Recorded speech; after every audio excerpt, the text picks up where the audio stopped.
आमिर महमूद के साथ आमिर महमूद नक्शबंदी। दोस्तान मोहतरम, आज मेरे शहर दरवेशा मुल्तान से ताल्लुक़ रखने वाली एक अज़ीमुल मर्तबा शख्सियत, जिन्होंने कई मुल्कों का सफ़र भी किया, सैर व सियाहत उनका शौक़ है, उसके साथ इल्म परवर आदमी हैं, समाजियात के साथ बड़ा गहरा ताल्लुक़ है, और जो मुल्तान की शनाख्त है ब्लू पार्टी, उसके फ़रोग़ के लिए भी आपका बड़ा काम है। मैं आप तमाम अहबाब की जानिब से जनाब मोहतरम नवाब नूरुल अमीन खाकवानी साहब का शुक्रिया अदा करूँगा। आपने वक्त दिया हमारे चैनल को।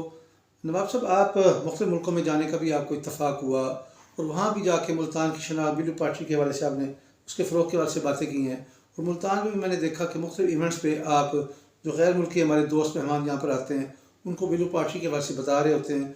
जो ये दस्तकार है उनकी प्रमोशन के लिए भी आप काम कर रहे होते हैं, बल्कि उनको बाहर के मुल्कों में भी आप लेकर गए हैं। आप क्या समझते हैं, लोगों को क्या बताएंगे ब्लू पार्टी क्या है? औज़ुबिल्लाहि मिनश्शैतानिर्रजीम, बिस्मिल्लाहिर्रहमानिर्रहीम। बहुत शुक्रिया जुम्बिश, बहुत शुक्रिया जनाब आमिर महमूद नक्शबंदी साहब, आपने मुझे अपने चैनल पर मदऊ किया, बात करने का मौका दिया। जनाब, एक तो आपने मेरे नाम के साथ नवाब लगाया है, तो मैं उसको ऑन तो करता हूँ, मगर मैं नाम लिखता नहीं हूँ ऐसा, और ना ही दोस्तों से मैं इसरार करता हूँ कि मेरे नाम के साथ नवाब लगाया जाए। मैं आप ही की तरह हूँ, वक्त गुज़र गए, जो नवाब थे गुज़र गए, अब नूरुल अमीन है, और मुल्तान का नूरुल अमीन है, आपका भाई है, यार है, दोस्त है जी।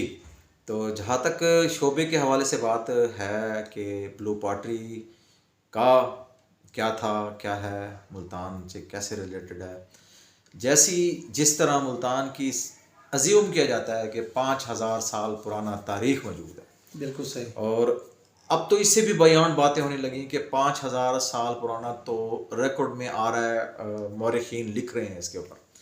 जबकि इसके पीछे भी चला जाए तो हमारे इस खित्ते का जो ब्लू पॉटरी का नीला फरोज़ी रंग है, ये हमारे खित्ते में मौजूद था, और ये बर्तनों पर, टाइलों पर और कपड़ों की सूरत में भी मौजूद था। जब उस दौर में मंदिर बनाए जाते थे, मंदिरों पर जो काशी के छोटे छोटे तकमे लगाए जाते थे या टाइलें लगाई जाती थी, जो उस वक्त के कुम्हार हजरात, वो आर्टिस्ट थे, कुम्हार हजरात उनको कहते थे, वो बनाते थे, और वो उन पर लाल मिट्टी से, लाल गाची से बनाकर पकाना उसको, और उसके ऊपर नीला फिरोज़ी रंग जो कोबाल्ट एक पत्थर होता है, और उसको ग्राइंड कर कर कपड़ों से उसको छान कर उसकी स्याही बनाना, उससे लिखना आर्टिस्टों से, फिर उसको भट्टी में पकाना, और फिर वो अवेज़ा होता था बिल्डिंगों पर।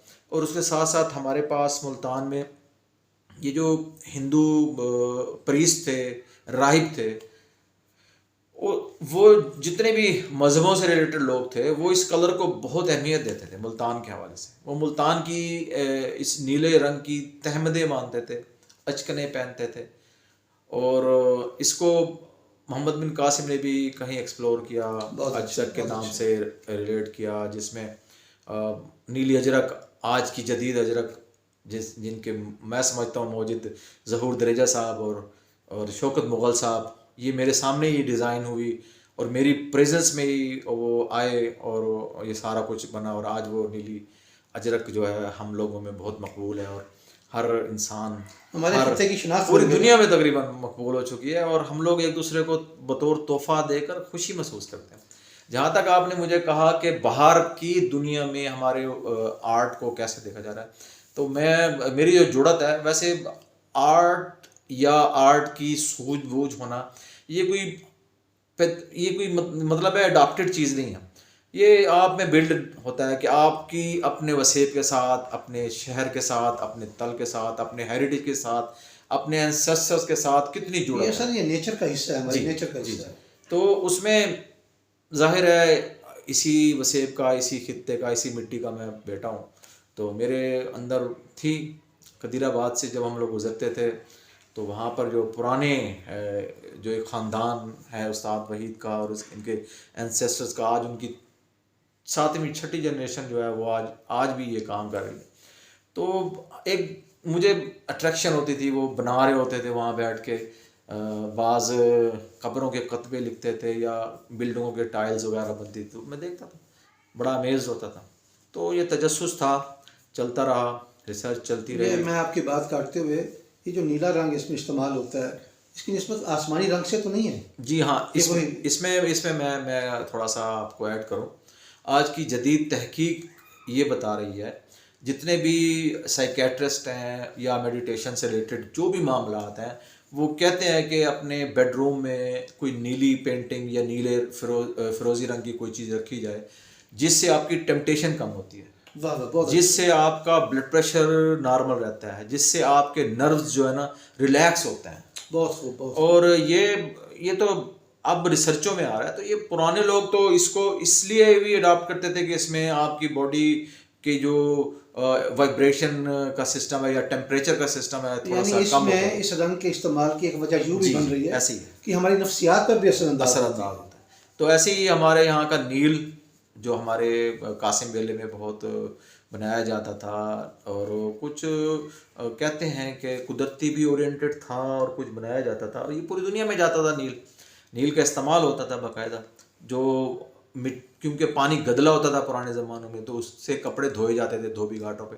तो उससे ना सफ़ेद कपड़े जो हैं थोड़े से अंडे शक्ल सफ़ेदी मटियाले को जाते, तो उसमें नील का इस्तेमाल करते थे ताकि उसको प्योर वाइट नज़र आना चाहिए। तो ये नीला रंग हमारे खित्ते में रहा है हमेशा से। नूरुल अमीन भाई, अल्लाह आपको सलामत रखे। आपकी गुफ्तगू से जो चीज़ मैंने अखज़ की कि आपकी बड़ी गहरी नज़र है इस पर, माशाल्लाह। कोशिश और रिसर्च वर्क आपका भी है, दूसरों का जो रिसर्च वर्क है उसको भी आपने हासिल किया है। और बात को यही वो टैलेंट है जिससे हम दुनिया को बता सकते हैं कि हमारे इस ब्लू पार्टी जो है इसके अंदर खसूसियात क्या क्या है। जी जी, यानी दरवेशी रंग भी इसको कह सकते हैं। जी जी, ऐसी है। ये फ़कीराना रंग भी है, सूफियत की बीच में झलक है। बिल्कुल ऐसा। ऐसे जहाँ तक हमारे पुराने असाज़ा कराम का ताल्लुक़ है, जो जितनी ब्लू पॉटरी पे हमारे पास अब मुख्तलिफ कैटेगरीज़ हैं, जिसमें जिद्दत भी आ गई है, जिसमें एंटीक स्टाइल बहुत अमेज्ड है, बहुत पुराना है, और उसमें फिर फूल पुट्टी का काम भी है। उसमें जो इंस्पिरेशन है ना, जो असाज़ा कराम ने मशक़ें छोड़ी हैं, एक्सरसाइजें छोड़ी हैं, वो आप हैरान होंगे कि वो बागों में चले जाते थे। असाज़ा कराम स्केचेस बनाते थे, कोयले से स्केचेस बनाते थे। कोई चिड़िया है, कोई सावा तोता हमारा मौजूद है, या हमारे पास फ्रूट मौजूद हैं, या हमारे पास कॉटन फ्लावर है पड़ा। एक होडल का पौधा होता था, मुझे सराइकी में उसको होडल कहना आता है, इंग्लिश में भी नाम है उसका। तो मैं क्योंकि अपनी ज़बान को ज़्यादा वो करूँ तो उसको होडल कहते हैं। उसके भी वो उस पर शनील से फूल लगते थे, और अनार की तरह के फूल लगते थे एक पौधे पे, वो भी इस्तेमाल होते। तो वो एक्सरसाइजों में असाज़ा ने छोड़ा है, मशकों में। तो वही एक्सट्रैक्ट लेकर, वही काला कब्बा, नीला तोता, मैं यहाँ पे गिलहरी। अर्ज करूँ कि जैसे आप फूलों का जिक्र कर रहे हैं और मुख्तलिफ फलों का भी जिक्र किया, ये देखिए ना कितनी खूबसूरत सोच है उस कारीगर की, उसके ख्यालात में, उसके तसव्वुरात में कितनी ब्यूटी है। जी जी, फिर वो ब्यूटी जब वो उसके हाथ के ज़रिए आती है नक्श की शक्ल में, वो कितनी रंगीनी महसूस होती है। ये इंस्पिरेशन है ना, आप नेचर यानी से हमारे inspire मुल्तान के लोग अंदर बाहर से कितने खूबसूरत जी जी, वो ज़ाहिर है आप अपने सराउंडेड से इंस्पायर्ड होते हैं, वहीं से इंस्पिरेशन लेते हैं, और उसी से ही आपके अंदर तख्लीक का अमल शुरू होता है और आप तख्लीक करते हैं। जो भी आर्टिस्ट है या तख्लीक कार है, मैं ये समझता हूँ कि खून जिगर जलाता है तो उसका बुरश या कलम चलती है। बहुत खूबसूरत।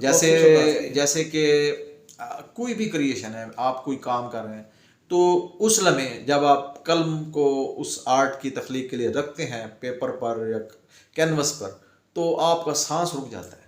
वाह वाह वाह। और जब वो कलम या ब्रश रुकता है तो सांस चलता है। वाह। तो इसमें जाहिर है आपका खून जिगर शामिल होता है, क्रिएटिविटी है ना सर। जी, क्या तख्लीक कैसी जबरदस्त। ऐसे ही तख्लीक। फिर देखें ना, मुल्तान की मिट्टी तो ब्यूटी के लिए भी इस्तेमाल होती है। जी जी, मुल्तानी मिट्टी का कमाल ही अपना है। पूरी दुनिया जो इस मिट्टी में रहता है वो खूबसूरत है, खूबसूरत सोचता है, उसके हाथों से फूल इजाद हो रहे होते हैं। जी जी, ऐसे क्या नक्शो निगार बन रहे होते हैं। ऐसे उसमें थोड़ा सा मैं इसको मज़ीद खोलूँगा।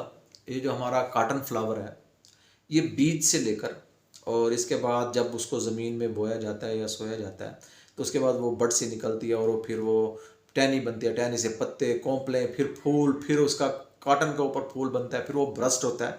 ये सारी तकरीबन 120 प्लस उसकी स्टेजेस हैं। तो ये सब काशी में मौजूद हैं। वाह। काशी की मशकों में मौजूद है, असाज़ा ने छोड़ी हुई है नए आने वाले स्टूडेंट्स के लिए, कि ताकि वो इससे एक्सरसाइज से ट्रेनिंग लें और सीख कर फिर आगे काम को मजीद। मैं नूरुल अमीन खाकवानी साहब, आपके साथ गुफ्तगू का लुत्फ़ बड़ा है और मैं समझता हूँ आपकी शख्सियत की जितने जहते हैं हम इस पर कई प्रोग्राम कर सकते हैं। जी जी जितने भी प्रोग्राम करेंगे तशनगी बरकरार रहेगी। इंशाल्लाह हम इस हवाले से आपके साथ मजीद वीडियोस भी करेंगे। ठीक है। तवालत का डर भी रहता है, तो इसलिए मैं इसको इख्तिसार के समझ जाता ठीक हूँ। है। आखिर में आपका बेहद शुक्रिया। अल्लाह आपको सलामत रखे, आपका जो काम है ये बढ़ता रहे और दुनिया तक फैलता रहे। इंशाल्लाह। बहुत शुक्रिया आपका, बहुत बहुत शुक्रिया।